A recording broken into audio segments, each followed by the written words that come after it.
Bienvenue dans le Seigneur, bonjour, bonsoir, c'est l'endroit où vous nous écoutez. Nous allons continuer avec notre série sur la sagesse de Dieu contre la sagesse de l'homme. Et hier, on a essayé on s'est arrêté au point où on devait parler on a commencé à parler des sources de la sagesse. Vous devez savoir une chose, avant la chute de l'homme, il y a des problèmes qui n'existaient pas. Et après la chute de l'homme, il y a des problèmes qui ont existé. Et dans sa sagesse, Dieu n'a pas décidé de détruire l'homme parce que Dieu a aimé l'homme. Il a plu à Dieu de racheter l'homme. Parce que, à la différence du diable, l'homme n'a pas commencé la rébellion de lui-même. L'homme a été trompé. Il est tombé. Il a perdu ce qu'il avait. Le diable, lui, avait initié une rébellion et il voulait prendre ce qu'il n'avait pas. L'homme a voulu chercher autre chose en dehors de Dieu, quand on lui a proposé les marchés. Mais le diable a voulu chercher autre chose chez Dieu. L'homme, en se confiant à quelqu'un d'autre,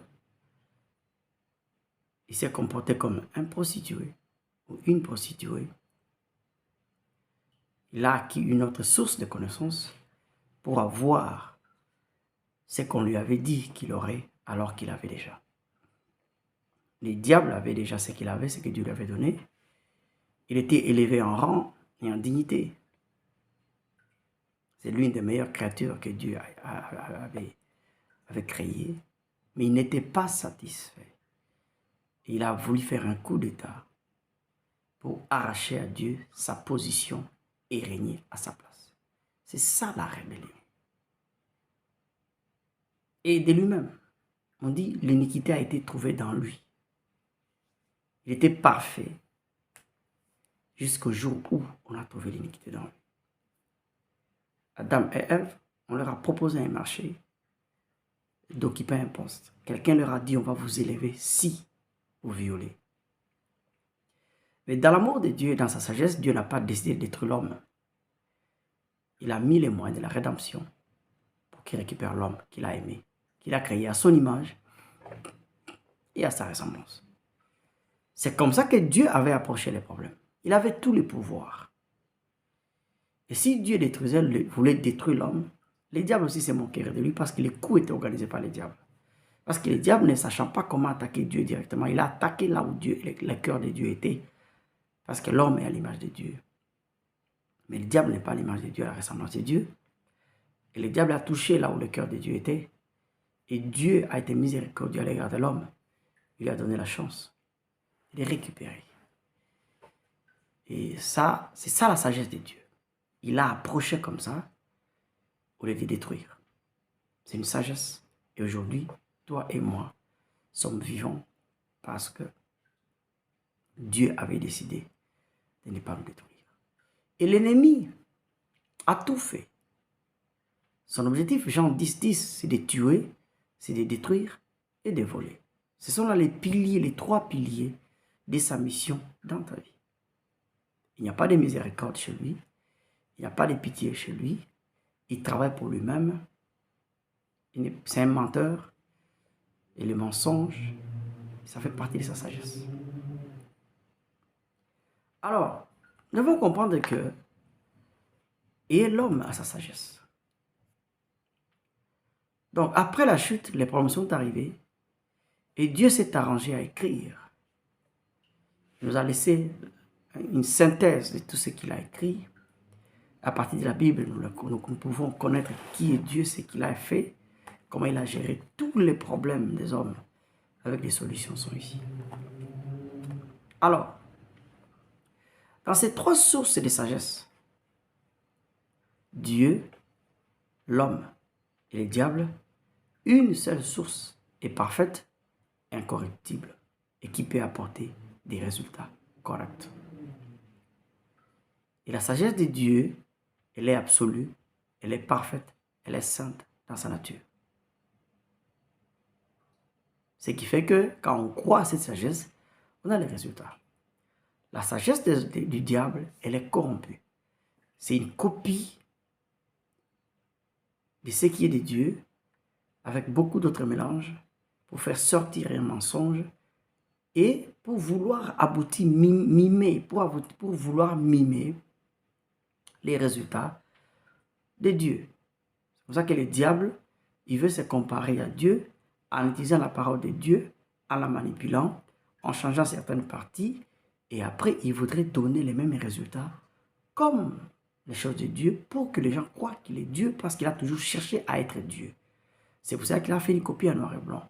Ce qui fait que tous ceux qui ne sont pas initiés au discernement peuvent facilement se tromper ou se retrouver dans quoi? Dans la confusion. Et c'est ce qu'on doit comprendre. Et quand on ne comprend pas ça, on a des problèmes.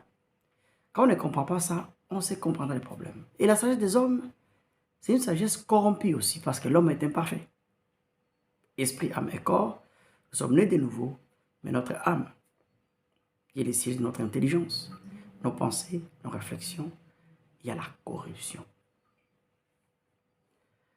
Donc, il n'y a qu'une seule source de sagesse qui nous garantit la perfection, la sainteté, la propreté et la pureté. Et elle est absolue, parce que c'est lui qui l'a créé est absolu, inchangé, inchangeable. Et c'est la sagesse qui peut même nous transformer, c'est la sagesse qui peut nous amener à des résultats tels que Dieu le voudrait. Mais les deux autres sont corruptibles, ça veut dire elles viennent des êtres créés, non des créateurs. Il y a les objectifs de ces êtres créés qui sont derrière là-bas, et c'est là qu'on voit la manipulation. Dieu ne nous manipule pas, mais par la sagesse de l'homme, il y a la manipulation, par la sagesse de Dieu et du diable, il y a la manipulation. L'homme et le diable peuvent faire la manipulation, Dieu ne manipule pas. Donc, j'essaie de vous montrer ces trois sources pour que vous sachiez faire un choix. Parce que les humains, parfois, nous aimons comparer. On ne peut comparer que quand on ne connaît pas ça, ou on croit que... C'est pour ça que Dieu ne peut pas se fier à la sagesse des hommes pour atteindre ses objectifs. Dieu ne peut pas se fier à la sagesse du diable pour atteindre ses objectifs. S'il le fait, il compromettrait. Or, Dieu ne peut pas compromettre. Dieu ne change pas hier, aujourd'hui, éternellement. Ça veut dire dans notre temps, dans notre horloge, nous pouvons dire hier, aujourd'hui, éternellement. Dans son horloge spirituelle, il n'y a ni hier, ni aujourd'hui, ni demain. Il n'y a que le présent. C'est pour ça que Dieu avait dit à Moïse, je suis. Alors, c'est très important de savoir cela. Et Dieu a écrit, nous a laissé ses écrits. Ainsi, quand Dieu nous rencontre, il nous trouve déjà avec une sagesse du diable, une sagesse des hommes. Ce qu'on a appris à gauche, à droite, ce qu'on a utilisé pour résoudre nos problèmes de la vie. Ça s'appelle éducation. Et dans l'éducation, il y a beaucoup de variables. Il y a beaucoup de variables. Il n'y a pas d'éducation parfaite. Il y a des bonnes choses et des mauvaises choses. Et il y a la culture. Il y a le monde dans lequel la personne a vécu. Il y a le monde rural. Il y a le monde urbain. Il y a le monde ruraux-urbain. Et dans le monde urbain, il y a des comportements de ce monde. Il y a les habitudes de ce monde. Il y a la culture du monde urbain. Il y a la culture du monde du village. Il y a la culture mixte. Et tout cela, nous avons acquis pour que nous puissions vivre sur la terre. Parce que chaque jour, nous résolvons des problèmes et nous allons résoudre des problèmes. Et quand Dieu nous rencontre, il nous trouve déjà quelque part, on a accumulé. Il y a ceux qui sont partis à l'école, qui ont accumulé la science, la connaissance. Cette connaissance est mise par les humains qui ont inventé, qui ont conçu. Donc Dieu nous trouve quelque part avec toute cette connaissance que nous avons apprise pour gérer notre vie. C'est là que Dieu vient, c'est là que Dieu nous rencontre. Parce que nous devons comprendre ici que Dieu a ses objectifs. L'objectif de Dieu, c'est de nous restaurer, de remettre nos âmes comme à l'état initial. Et c'est ça la conversion. Quand on est converti, on ne ressemble plus à la forme initiale. Et Dieu est tenté de nous ramener. Donc la vie chrétienne, c'est une vie où Dieu nous ramène vers Genèse 1 et 2. Et cela ne peut se faire que par sa parole. Et parce que sa parole a tout créé, sa parole a tout fait, Sa parole, c'est la seule sagesse que nous devons aborder pour être transformés et revenir à la ressemblance de Dieu. Nous sommes nés de nouveau. Dieu, c'est un esprit. Nous sommes à l'image de Dieu. Mais dans la ressemblance, ça veut dire les fruits de l'esprit, les caractères. Quand on nous voit, est-ce que les gens diront que nous sommes réellement des enfants de Dieu? Est-ce qu'en nous voyant, en vivant avec nous, nous pouvons prêcher par notre comportement, par notre habitude? C'est ça la question. Alors quand Dieu nous rencontre, il nous trouve déjà cumulés. Et dans ces catégories de gens qui trouvent, il y a des extrêmes qui sont aux extrêmes. Il y a des gens qui se convertissent, mais ils sont trop conservateurs. Ils sont trop traditionnels. Ils sont trop charnels. Ils sont trop scientifiques ou trop intelligents. C'est pour cela que les gens qui pensent que les gens resteront ensemble, même quand ils sont chrétiens, c'est difficile. Regarde ces catégories. Les types d'éducation, les genres d'éducation, d'où nous sommes passés, d'où nous sommes venus, les milieux qu'on a fréquentés, la culture, tout cela. Et quand nous connaissons Dieu, Dieu va faire une évaluation. Il va faire une évaluation. Et dans tout ce que l'homme fait, il y a la marque de Dieu. Dans ce que l'homme fait, il y a la marque de Dieu. Parce que l'homme est à l'image de Dieu, l'homme est à ressemblance de Dieu, l'homme est resté avec ce que Dieu lui a donné. Donc il a tiré sa source, même s'il est tombé, il y a les choses de Dieu. Même dans ce que le diable fait, il y a les choses de Dieu. Il ne les a pas inventées, il les a trouvées. Mais il les utilise autrement. Donc dans tout ce que le diable peut amener, il n'y a pas que mensonge, mais il y a la vérité tordue. Et quand on a tordu la vérité, ça devient un mensonge parce que ça sert pour d'autres objectifs, ça ne sert plus les objectifs de Dieu. Et quand une vérité ne sert plus l'objectif pour lequel on l'a émise, elle devient une perversion et donc elle n'est plus une vérité. Elle est tordue, elle devient un mensonge. Donc c'est lui qui prendra une vérité, la façon qu'il va l'utiliser peut changer la nature. Ça peut être la manipulation ne vient pas de Dieu. Donc on doit connaître que ces trois sources-là, la source de Dieu est absolue, la source des hommes et du diable ne sont pas absolues, ne sont pas parfaites. Et nous devons choisir, nous devons nous décider. Quelle est la sagesse que nous allons utiliser pour vivre et réussir? Ça, c'est notre choix. Et chacun viendra. Les deux royaumes viendront vouloir faire des deals avec toi. Ils viendront faire des deals avec toi. Ils te proposeront. Le diable te proposera d'utiliser sa connaissance, ce qu'il connaît. Il te mettra en face d'une connaissance. Le diable te mettra en face d'une connaissance. Dieu aussi te mettra en place d'une connaissance qui est sa parole de Dieu. Et ta foi sera exercée en fonction de ton choix. Si il y a des gens qui ont choisi le diable avec sa connaissance, il va les mettre dans un système pour changer totalement leur système de pensée. Parce que celui qui changera ton système de pensée va gérer ta vie. Et le diable le sait. C'est comme celui qui aura ton cœur, aura ta vie. Et la bagarre du cœur commence parce que c'est là que viennent les pensées. C'est là que nous créons les pensées, nous inventons les pensées et les concepts et tout le reste. Alors Dieu aussi viendra en conquête pour conquérir les cœurs. Parce que Dieu a les cœurs et il met sa connaissance dans les cœurs, Dieu aussi va gérer ta vie sans effort. Et toi, tu es l'élément central pour faire un choix. C'est très important, c'est là. Et quand on ne comprend pas ça, on aura des problèmes. Et c'est ce qui arrive aujourd'hui. Même dans nos prières, nous serons affectés par rapport à ce que nous connaissons. Dieu peut savoir que non telle catégorie de personnes ne sont pas à mesure d'être ensemble parce que leur passé, leur histoire, leur éducation, leur parcours sont tellement opposés qu'ils ne peuvent pas s'entendre d'eux-mêmes. Et Dieu sait seulement que si ces gens viennent chez lui, qu'ils peuvent s'entendre.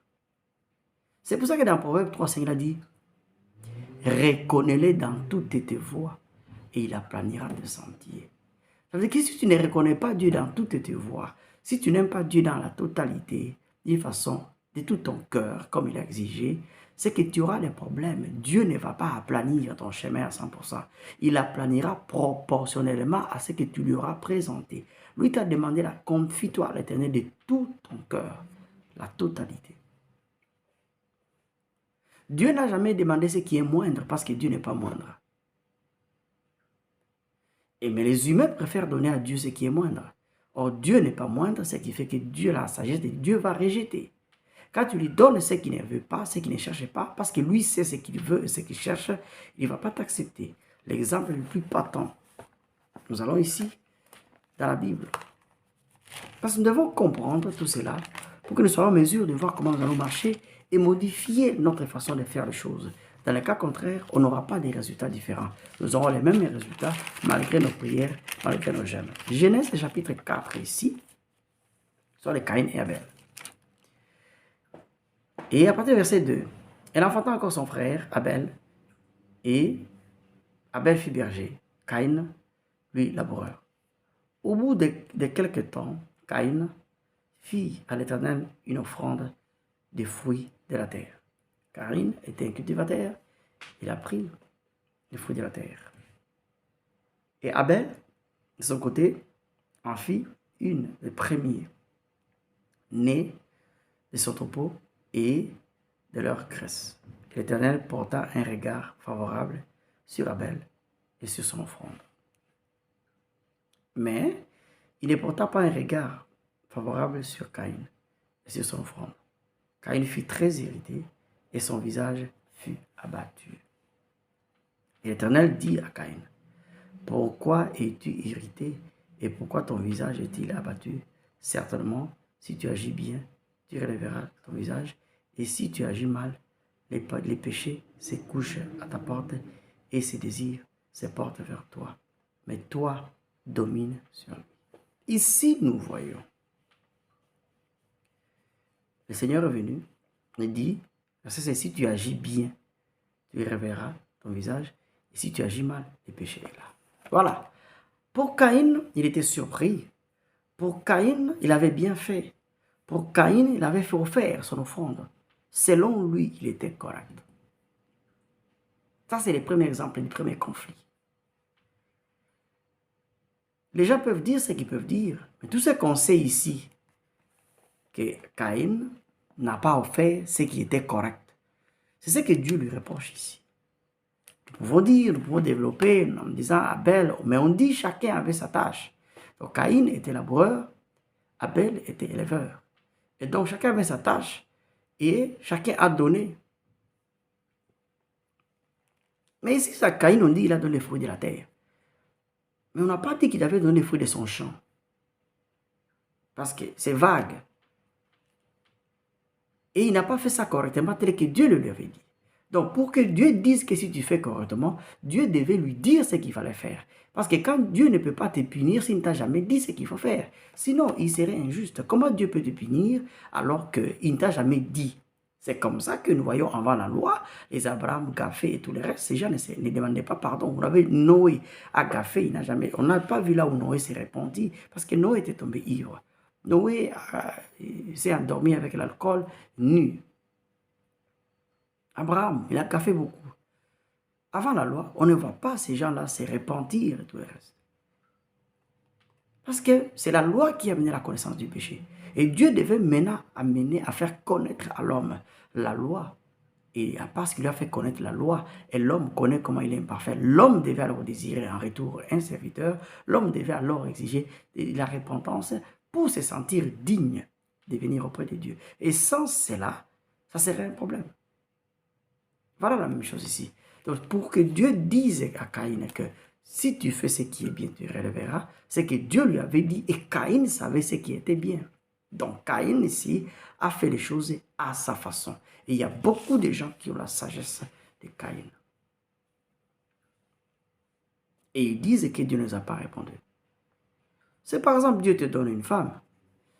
Tu es chrétien. Tu sais que la fornication, c'est mauvais. Et finalement, par ta convoitise, tu engrosses la femme. Maintenant, tu vas forcer à ce que Dieu puisse approuver ta relation. C'est ce que les gens font. Je vais régulariser. Mais il y a des relations que Dieu n'a jamais approuvées après. Parce que vous avez choisi votre sagesse pour vous conserver. Ça veut dire que vous avez prouvé à Dieu que non, Dieu n'a pas besoin de toi. Merci de nous avoir mis ensemble. En tout cas, les restes, on va gérer. Nous pouvons nous accoupler comme nous voulons. Nous pouvons coucher ensemble comme nous voulons parce que tu nous as géré. Et les gens trouvent des justifications. Pourquoi aller prier Dieu alors que tu sais que tu ne respecteras pas les exigences de Dieu? Ça ne sert à rien de prier Dieu. Dieu te donne. Après, tu utilises ta sagesse pour gérer quelque chose de Dieu. C'est pour ça qu'il y a des moments, Dieu tue certaines relations. D'autres y entrent déjà dans l'amertume.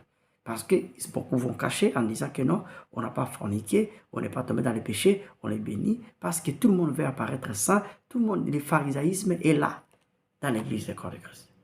Et parce qu'il est là, beaucoup de gens veulent des pharisiens. Et ici, nous voyons que Dieu a dit à Caïn, mais Caïn n'a pas fait, on connaît la suite. Mais là, quand Dieu est venu, il a posé à Caïn encore la question. Et vous connaissez la suite, comment il a répondu. L'irresponsabilité. Donc, Caïn, jusque-là, n'était pas repentant. Caïn n'a pas reconnu qu'il avait tort. Caïn, lui, dans sa sagesse, il était correct. Qu'est-ce qu'on a dit à Proverbe 3? Ne sois pas sage à tes propres yeux. Caïn était sage à ses propres yeux et il y a eu un conflit. Dieu n'a pas approuvé. Parce qu'il n'a pas accepté ce que Dieu lui avait dit. Il n'a pas accepté ce que Dieu lui avait proposé comme plan. De reprendre, comme il était correct par rapport à ses propres yeux, il était sage à ses propres yeux, il a décidé de tuer son frère qui était innocent. C'est Dieu qui avait approuvé une offrande, il avait désapprouvé l'autre. Ce n'est même pas Abel. Donc il a tué un innocent pour gérer sa colère. Donc Caïn, c'est un homme très colérique. Et quand Dieu venait les sanctionner, il pensait que ça serait sans conséquence. Si Caïn connaissait les conséquences de ce qu'il aurait fait, je pense qu'il n'allait pas amorcer. Mais il oubliait déjà les connaissances parce qu'il est né en dehors du jardin. Il est né en dehors du jardin. Il y avait déjà des problèmes. La terre était déjà tombée. Donc les problèmes ont commencé. Et tout cela ne lui était pas suffisant. Qu'est-ce qu'il a fait? Il a tué son frère. Premier conflit en Genèse entre la sagesse de Dieu et la sagesse des hommes. Et Caïn n'a pas accepté et on connaît la suite. Donc nous devons comprendre que Dieu, lui, il est absolu. Il est absolu dans ce qu'il fait. Il est absolu dans ce qu'il conçoit. Alors, deuxième conflit. Avec les diables.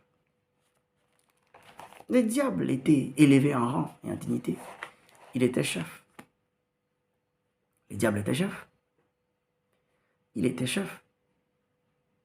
Et à un moment, il a vu que il devait être Dieu. Et qu'est-ce qu'il a fait? Il a voulu faire un coup. Le diable, pour tenter ce coup, c'est qu'il était sûr qu'il allait réussir. On ne peut pas aller en guerre sans espérer réussir. On ne peut pas aller en guerre si on n'a pas suffisamment de moyens pour commencer la guerre. C'est de la folie. Donc le diable savait qu'il avait convaincu un tiers des anges, comme la Bible le dit. Et donc il était capable d'aller renverser Dieu. C'est que le diable aussi avait une connaissance limitée de Dieu. Donc le Dieu là qu'il voyait, qu'il connaissait, il pensait qu'il était faible. Il pensait qu'il ne pouvait pas. Alors que le diable n'a pas su que Dieu est illimité, Dieu était infini. Donc au moment de la rébellion du diable, il y a des choses que le diable ignorait de Dieu. S'il connaissait ces choses, il ne pouvait pas. De la même manière que la Bible nous dit quelque part que si le monde connaissait qui était Jésus, il n'aurait pas crucifié. Il ne l'aurait pas crucifié, malheureusement. Pourquoi? À cause de la sagesse des hommes. Donc c'est très très très important. Et nous voyons ici, dans Ésaïe 14, verset 12. Te voilà tombé du ciel, astre brillant, fils de l'aurore. Tu as battu à terre.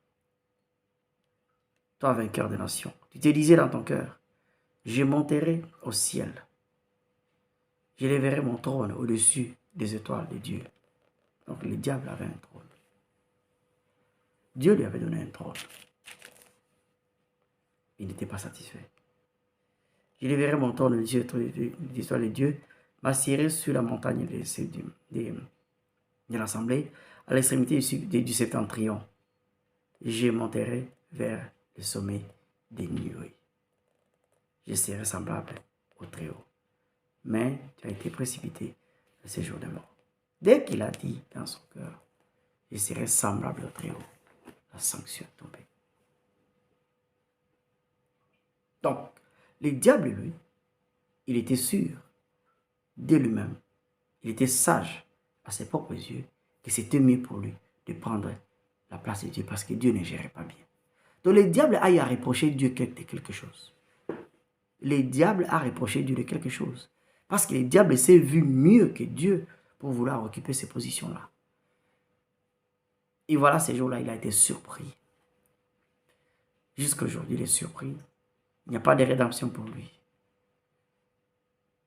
C'était de la folie. Et il sera puni dans le lac de feu pour l'éternité. Donc, j'essaie juste de montrer les conflits ici. La sagesse de Dieu, la sagesse du diable, la sagesse des hommes. Ça n'aboutit pas à les résultats. Et quand les deux se sont associés, le diable est venu, il a trompé Adam, il lui a dit que tu seras, Dieu sait à Ève, Dieu sait le jour que tu ne mourras pas, mais il sait que tu connaîtras les biens et tu seras comme lui, connaissant les biens et les mal. Donc, nous savons que c'est le diable qui a tenté ça. Il a voulu donner le trône que lui voulait à un autre. Voilà une solidarité hypocrite.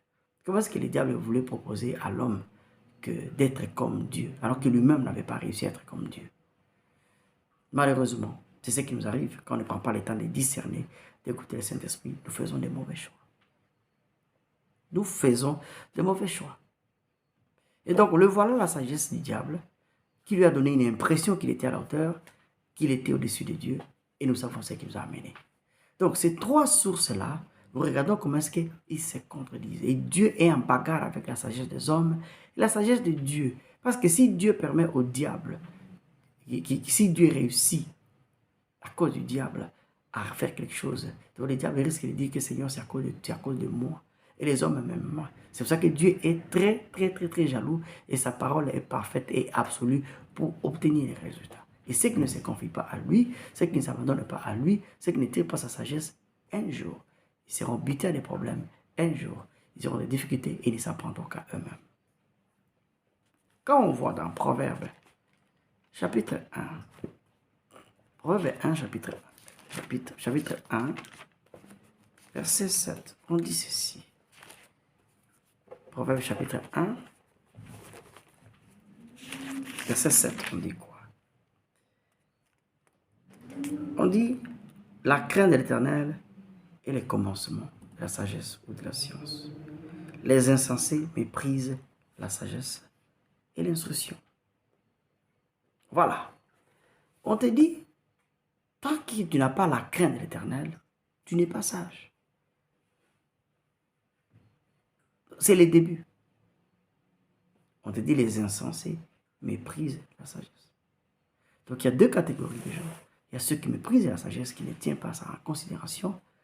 Et il y a ceux qui ont la crainte de l'Éternel. C'est ça le début. C'est ça le commencement. Ceci est absolu. Et quand tu vois les livres des Proverbes, quand on lit à partir du verset 1, Proverbe 1,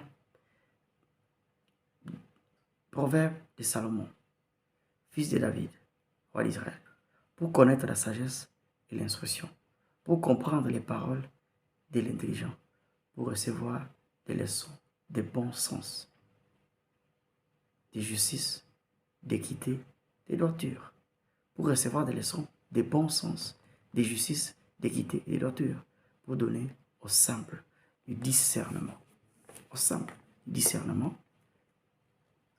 aux jeunes hommes de la connaissance et de la réflexion. Que les sages écoutent, il augmentera son savoir. Que celui qui est intelligent acquérera de l'habileté. Alors, vous voyez ici, ça introduit.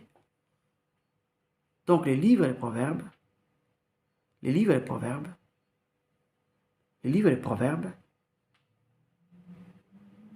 te donnent la sagesse. Les livres et les proverbes te préparent. Les livres et les proverbes te disent ce que tu vas devenir. Si tu prends cette parole, tu vas devenir. Et c'est absolu. Alors, qu'est-ce qui se passe maintenant quand Dieu nous rencontre? Quand Dieu nous rencontre, comme j'ai dit, nous trouvons avec ça, il va détruire tout cela. pour éviter la compétition. Et si Dieu ne détruit pas cela, c'est qu'il va partager sa gloire. Or, Dieu ne peut pas partager sa gloire. Dieu ne peut pas partager sa gloire. Et pour éviter qu'il ne partage sa gloire avec les hommes, parce que quand l'homme va tenter de partager la gloire de Dieu, les conflits vont éclater et l'homme va perdre. Parce que Dieu ne peut pas partager sa gloire. Qu'est-ce qu'il doit faire? Il nous appelle à croire. Romains chapitre 12, verset 2. Romains 12, verset 2. Qu'est-ce que ça nous dit? Romains 12 et verset 2. Romains 12 et verset 2 nous dit ceci. Ne vous conformez pas au siècle présent, mais soyez transformés par les renouvellement de l'intelligence, afin que vous discerniez quelle est la volonté de Dieu, ce qui est bon, agréable et parfait. Donc ici, Dieu va s'attaquer, il va faire le diagnostic, il va faire le diagnostic de chacun. Parce que tout ce que nous avons acquis comme sagesse du monde, de nous-mêmes, sur la terre ici, qui constitue le bagage du doute et le système de raisonnement. Et Dieu doit démolir les systèmes de raisonnement parce que celui qui contrôle ton système de raisonnement ou de pensée contrôlera certainement ta vie. Et c'est ça la première guerre que Dieu nous lance. Et nous devons accepter de perdre. Parce que si on ne perd pas, on ne peut pas avancer avec Dieu. On ne peut pas croire.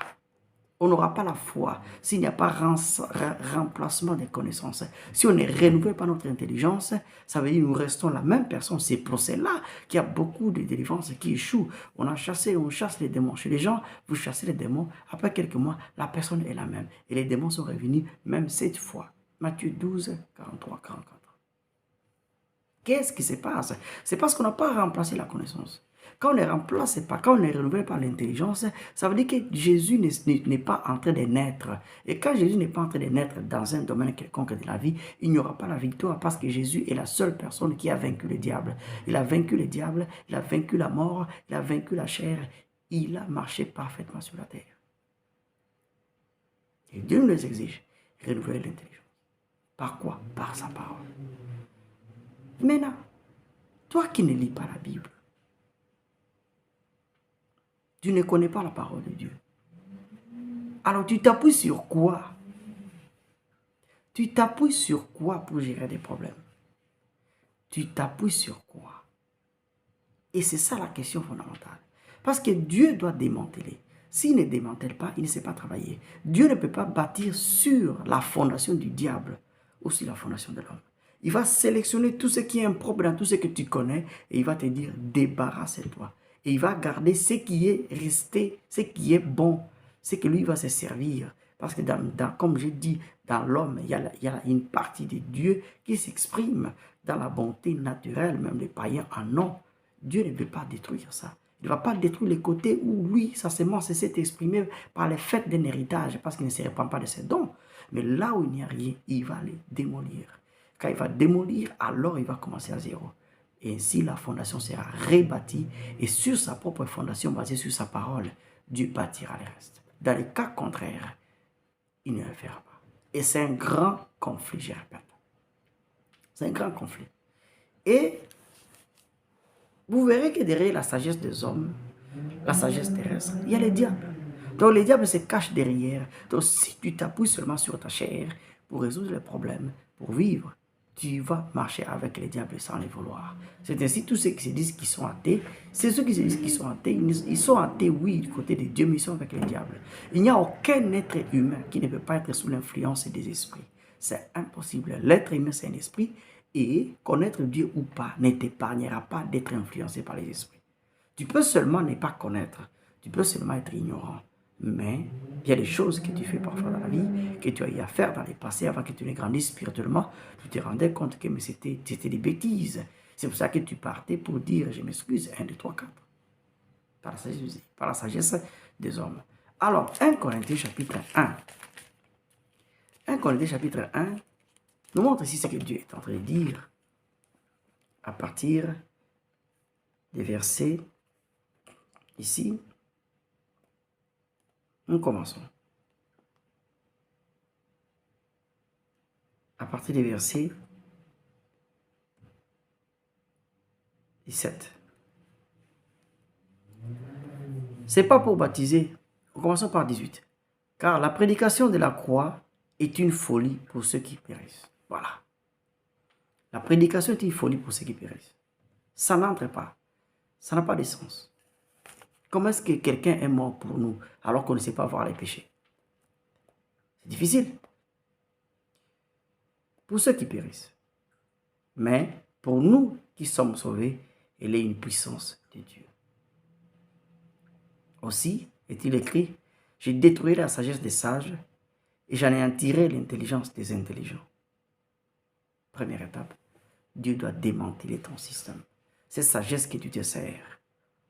Avant que tu le connaisses, la première guerre commence. Dieu va détruire ça. Et il faut que tu acceptes, parce que pour renouveler ton intelligence, tu dois accepter de remplacer ce que tu connais avec la parole de Dieu.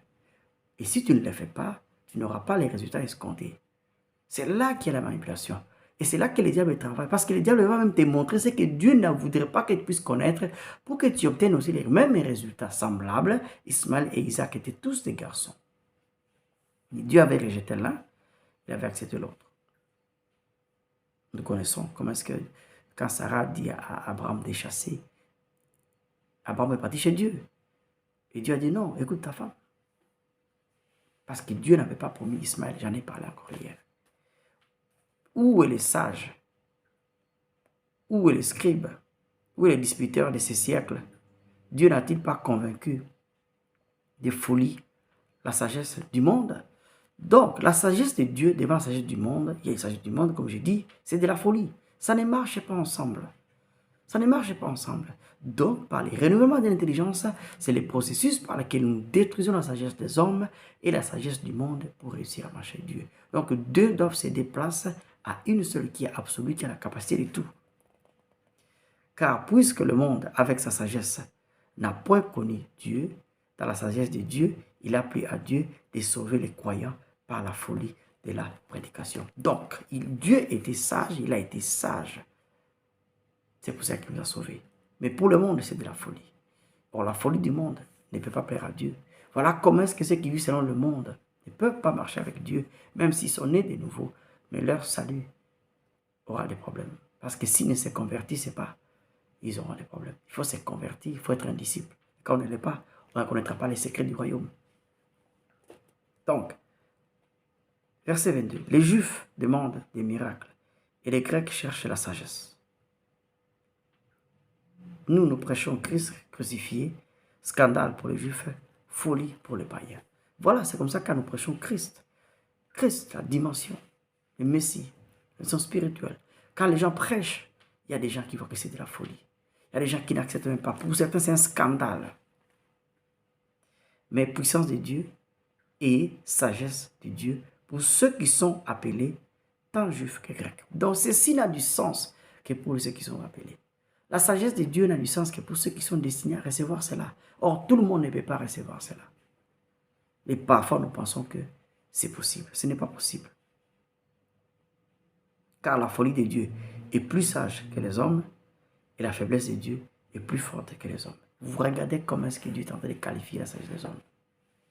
C'est-à-dire que la folie de Dieu, donc, est plus sage.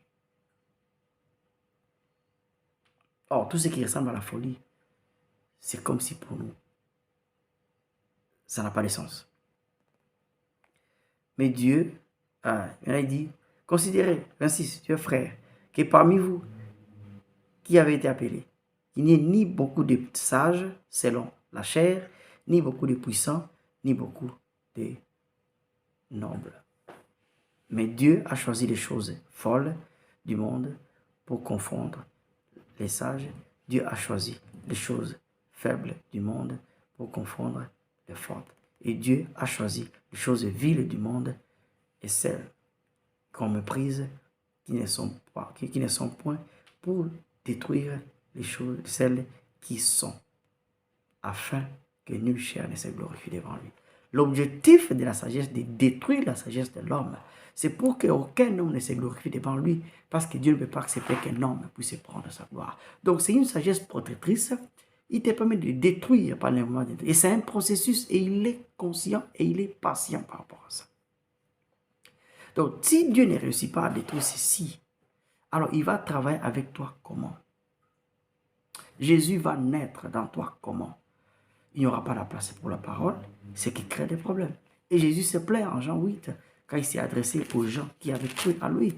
Il a dit la même chose, que ma parole ne s'est pas pénétrée, parce que c'est plein, c'est plein, c'est plein.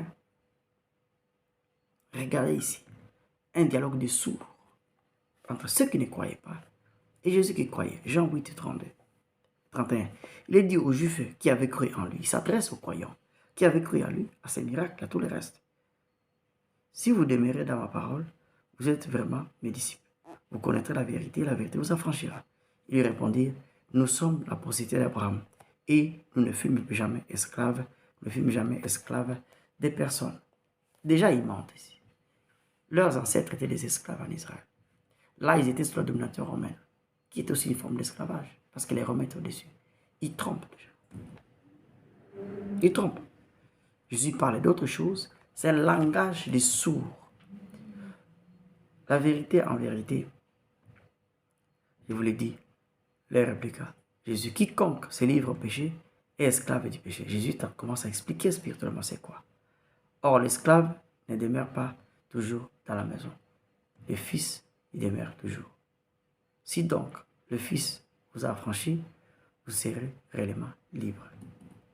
Je sais que vous êtes la postérité d'Abraham, mais vous cherchez à me faire du mal, à me faire mourir, parce que ma parole ne pénètre pas dans vous. Ça veut dire que leur cœur était plein. Nous voyons ici un dialogue de sourds. Quand vous suivez la suite, c'est terrible. C'est un débat terrible où Jésus les appelle les enfants du diable. Mensonge. Mensonge. Il y a encore notre caractéristique de cette sagesse de la terre. Jacques 3, 15. Quand nous regardons comment est-ce qu'on la qualifie, Jacques 3, chapitre 15. Jacques 3, verset 15, on dit quoi? Alors, mais je vais commencer à 13. Lequel d'entre vous est sage et intelligent, qu'il montre ses œuvres par une bonne conduite avec la douceur de la sagesse. Donc la sagesse ici est définie comme quoi? La conduite. Ici, c'est ça l'expression. Qui est sage ici? Il s'adresse aux chrétiens. Une bonne conduite avec douceur et sagesse. Mais si vous avez dans vos cœurs, un zèle amer, un esprit de dispute, ne vous glorifiez pas et ne mentez pas contre la vérité. Cette sagesse-là. Donc, c'est aussi une sagesse du monde. N'est point celle qui vient d'en haut, mais elle est terrestre, charnelle et démoniaque. Donc, terrestre, le monde, charnel et démoniaque. Donc, vous voyez que les deux là, les trois là, le monde, la chair et les diables, ils marchent ensemble. Pourquoi? Tous trois sont tombés. Et l'esprit est en solo avec, maintenant en association avec le Saint-Esprit. Donc, il y a deux qui se battent contre trois. Et heureusement, ceux qui sont deux sont plus forts parce que l'esprit de l'homme qui est racheté avec l'esprit, à l'esprit de Dieu, donc ils sont forts pour être capables de renverser. C'est ainsi qu'on vous dit, on doit renverser les forteresses et les raisonnements. Qu'est-ce qui se passe maintenant? Maintenant, toutes les principautés, toutes les principautés du diable s'appuient sur quoi? S'appuient sur ta propre connaissance, sa propre sagesse. Cette sagesse, elle est quoi? Elle est terrestre, charnelle et démoniaque. Donc derrière la chaîne là-bas, il y a le diable qui est là-bas. Ainsi, il peut te manipuler facilement par la culture, par la connaissance du monde. Il en a réussi là des résultats. Alors, il s'appuie. C'est comme ça qu'on dit, on ne combat pas selon la chair, mais on doit abattre des principautés. C'est quoi? Ces principautés, c'est quoi? C'est ça la connaissance. Et on est prêt à punir toute pensée. Nous devons décider de démanteler d'une façon volontaire notre système de raisonnement, notre système de pensée pour remplacer avec la sagesse de Dieu et alors arriver à atteindre les objectifs de Dieu. Si cela ne se fait pas, c'est un blocage. Et si cela ne se fait pas, c'est même difficile pour Dieu de travailler. C'est ça l'objectif de Dieu par la conversion. C'est ça cette sagesse des hommes a formé une personnalité. Ça a formé autre que Dieu doit démanteler d'abord. Et puis après, avec les renouvellements d'intelligence, graduellement. Et il y a beaucoup d'autres exemples, comme en Afrique. La sagesse de l'Afrique noire. c'est que quand il y a des gens qui sont au-dessus, on permet l'abus.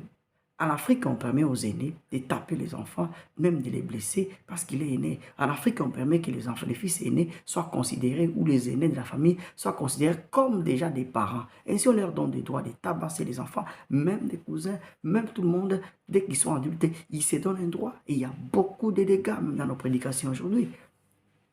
Il y a l'abus du droit d'aînesse. Il y en a beaucoup de dégâts. Mais c'est une sagesse africaine. C'est une sagesse africaine.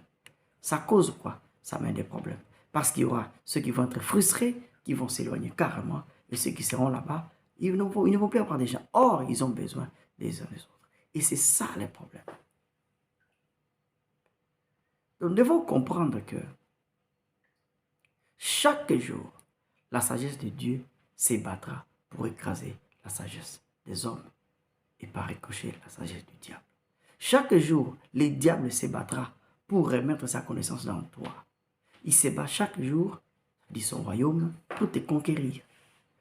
Et Dieu est venu pour coloniser la terre à travers toi. Or, les colons font quoi? Il apprend les langues. Aujourd'hui, nous parlons français, nous parlons anglais. Nous avons appris de nos colonisateurs qui ont laissé un héritage. Et ainsi, Dieu, par l'Esprit Saint, il est aussi venu reconquérir la terre qui était perdue, et c'est toi l'acteur. Ce qui fait que si tu veux conquérir pour Dieu les royaumes de Dieu, tu le fais avec ta sagesse. C'est que tu le fais pour ta propre gloire. Et 1 Corinthiens 13, à partir de 1, va s'appliquer. Ça veut dire que tu le feras sans amour. Ou si tu fais sans amour, ça ne te profite à rien. Ça ne te profitera à rien. Donc, voilà comment est-ce que je voulais présenter en vous disant, vous devez choisir la parole de Dieu qui est absolue, qui est la source parfaite, qui est la source correcte pour te transformer ton âme pour que tu ressembles à Jésus en produisant les fruits de l'esprit. Mais la sagesse des hommes, la sagesse du monde, elle est terrestre, elle est charnelle, et le diable est là. Donc le choix t'appartient. Le choix t'appartient. Et donc comme tu es là, toi qui vas écouter ces vidéos ici, toi qui vas écouter cet enseignement, fais l'examen de conscience. Avec quel principe tu diriges ta vie? Qui dirige ta vie? C'est ta culture? C'est la connaissance du monde? C'est ta science? Si cela est vrai, alors que tu es chrétien, alors il faut te repentir. Il faut renoncer à cela pour embrasser la Bible, qui est absolue, qui est dirigée par Dieu. Ça veut dire lire la Bible. Il y a l'Esprit de Dieu, par cette parole ici. Quand on la prend, on met la foi et on la confesse. Ça libère la puissance. Il y a l'Esprit de Dieu qui est là-bas. Et si tu ne lis pas la parole de Dieu, tu ne renouvelles pas ton intelligence par la parole de Dieu, alors tu souffriras, tu resteras un chrétien charnel comme beaucoup, et Dieu aussi, à des niveaux, il ne va pas te promouvoir. Parce que si tu t'amènes là-bas, tu ne seras pas sage. Donc la sagesse de Dieu, c'est pour atteindre ses objectifs. On a vu dans la Bible, Dieu a détruit le premier monde. C'était sa sagesse. Dieu a fait des guerres, et Israël faisait des guerres au nom de Dieu. Il y a des gens, des jugements, ça fait partie de sa sagesse. Donc la sagesse de Dieu, ce n'est pas comme les hommes la définissent. La sagesse de Dieu, c'est ce que Dieu fait. C'est la connaissance que Dieu a, qu'il fait pour obtenir des résultats escomptés, des résultats attendus par lui. Et si nous aussi, nous décidons de prendre cette parole de Dieu, alors nous allons aussi obéir et nous serons des sages. Quelle que soit la méthode ou l'approche que Dieu te donnera, c'est ça la bonne méthode. C'est ça la bonne méthode. Ça peut ne pas ressembler bon pour toi, mais c'était la sagesse de Dieu. Quand il fallait envoyer un esprit pour aller mentir les prophètes, pour aller mentir Saül, pour aller tourmenter Saül. C'était envoyé d'eux. Dieu leur a permis. C'était la sagesse. Oui, ça a tourmenté Saül. C'était la sagesse de Dieu. Et Dieu a utilisé cette sagesse là-bas pour introduire David comme chanteur. Et la discrétion faisait partie de la sagesse de Dieu pour cacher David, pour qu'il ne soit pas attaqué par son propre mentor, qui était Saül, qui devait le tuer. Donc, dans la sagesse de Dieu, il y a tout. Dans la Bible, il y a tout. Si vous prenez la Bible, vous remplacez et vous invitez le Saint-Esprit, vous allez voir, vous allez comprendre des choses, vous allez comprendre beaucoup de choses et vous ne serez pas en conflit. Le plus grand conflit entre l'homme et Dieu, c'est le conflit de qui contrôle les principes des directeurs de ta vie. En d'autres termes, ta sagesse vient d'où? Si elle vient de toi-même, si elle vient du diable, elle te causera la perte. Mais si elle vient de Dieu, elle garantira ton éternité et te rendra prospère sur la terre. Et à la fin de ton temps, tu resteras avec ton Seigneur pour l'éternité d'éternité. Donc le choix te revient. Décide de choisir Dieu avec sa sagesse, tu réussiras. Et rejette ce qui ne fait pas de Dieu et tu échoueras. Que Dieu te bénisse.